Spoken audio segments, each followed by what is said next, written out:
What's up guys? Nandito na naman po ang inyong kabugnoy. Nagbabalik!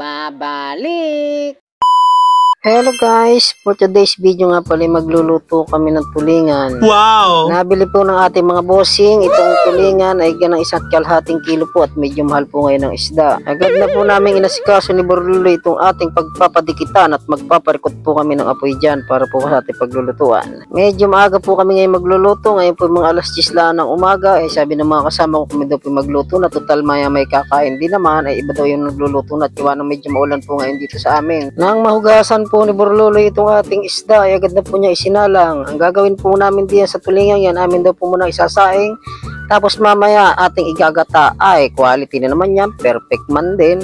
Tapos si Borlulo ay agad na pong pinitpit po itong ating bawang para daw po madali baltan. Ay madiskarte nga din si Borlulo. Nang mapitpit po ang bawang, inihulog na din po ang bawang pati po sili. Tapos naglagay po dyan ng kaunting aroma. Yan, paminta na naman po guys. Yan po hindi mawala sa ating lutuin. Naglagay na din po tayo dyan ng bechin, baka naman. Siyempre, sinunod na po itong rose, ay vinegar yan, pampaasim yan guys. Para mamaya pagka daw iginatan, mas masarap lalo daw yan guys. Sabi nga namin kanina, kung ipiprito, dahil pag prito masarap din po, tsaka po igagatan, ano na lang daw po, sasaing na lang guys. Tapos yung aking kumpare, kararating lang po, nagbili na po ng ating bigas at saka ating mga parikado sa ating gagawin pong ginataang tulingan. Sinaing na, tapos iginatan pa, ay quality talaga ang luto na. Pagkain natin musa natin mamaya ay mapapadami na naman ang kain. Siyempre, agad nang inasikaso ng inyong kabugnoy itong ating bigas at agad na po nating huhugasan yan para ating maisaing na.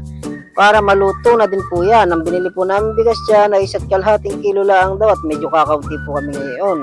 Siyempre guys, nang nalagyan ng tubig ng inyong kabugnoy ay ating hugasan ng maayos itong ating bigas para naman wala yung bato-bato. Kasama naman pagka nakain natin bato ay masakit sa ngipin, ika nga. Siyempre, ang ginawa ng inyong kabugnoy diyan ay 2 hugas po para linis na linis, ika nga. O yan, kita nyo naman guys, ang aking kumpare, inagawa na ng kayuran ng inyong kabugnoy. Ay, katuwa ng inyong kabugnoy, nakalusot na naman.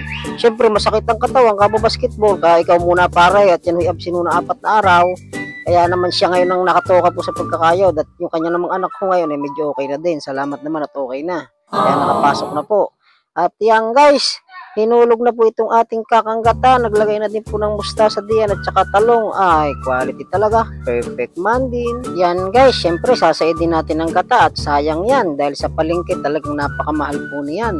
Baka po ang gata ngayon sa palengke talagang halos doble po. Dati po kasi ang isang piraso po ng niyog sa palengke makakabili na po kayo ng 25 pesos. Baka po ngayon 40 pesos na po. Talagang matindi po ang minahal. Buti pang tinda sa palengke nagmamahal. Ay, sana all nagmamahal. Tararara. Siyempre, nagmamahal din naman ang inyong kabugnoy. Kaso si Mrs. nga lang. Tarararan. At ito na guys, ang ating kapaganapan dito ay fast forward na po tayo. Kain to the max na po tayo. Yan po ang ating mga biyahero. Nagkakainan na. Dahan-dahan lang po ang subo. Baka maluugan ang aking kumparing Julius. Abay, pagkakapugi nga rin. Ay, dyan po ay nilalagay ang sabaw. Yung mga gusto pong sabaw ay dyan lang nilalagay na ay kumpare. At wala ko kami masyado dining hawaw. Ay na lang, kanya-kanya na lang guys, diskartay. Ay kain po tayo. Sa mga hindi pa po nakain dyan ng tanghalian ay tingnan nyo naman guys kung paano tumimos ang inyong mga kabugnoy. Talaga namang quality. Kaya ba guys, naranasan nyo na bang kumain lagi sa dahon ng saging? Ay kung gusto nyo pong maranasan, ay pumunta lang po kayo dito kay Nakabugnoy at talagang mapapalaban po kayo ng kainan din sa dahon ng saging.